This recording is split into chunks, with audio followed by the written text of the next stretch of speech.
Hello बच्चों, let's read the question. So the question here is, if Q is the charge on the plates of the capacitor of capacitance C and V is the potential difference between the plates A, the area of each plate, and D is the distance between the plates, the force of attraction between the plates. Okay, तो हमें क्या पूछा है, हमारा capacitance C और potential V और area A दिया गया है और distance between the plates D दिया गया है और फोर्स ऑफ अट्रैक्शन पूछ रहा है.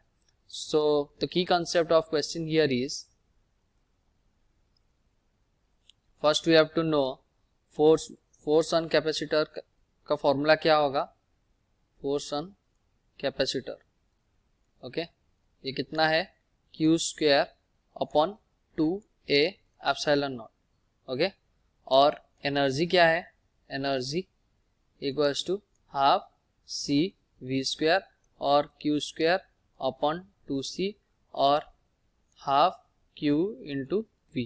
ये तीनों हम लिख सकते हैं. Okay, so let's come to the question. Question में क्या दिया गया है, हमारा capacitance C, potential difference between the plates दिया गया है और एरिया दिया गया है. तो ये वाला फोर्स हमें पूछ रहा है, तो फोर्स हमारा डायरेक्ट देखते ही आ गया, Q square upon 2A epsilon naught. Okay, हमारा फोर्स क्या आ गया, Q square upon 2A epsilon naught.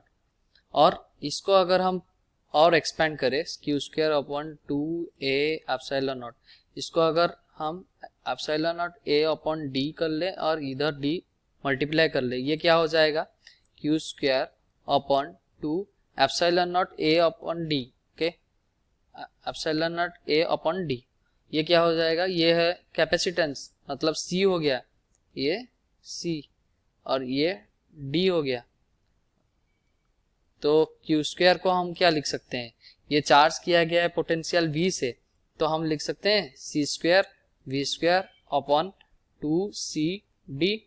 Okay, C से C कैंसिल, उसका मतलब C V square upon 2D. Okay, so option V is also the answer.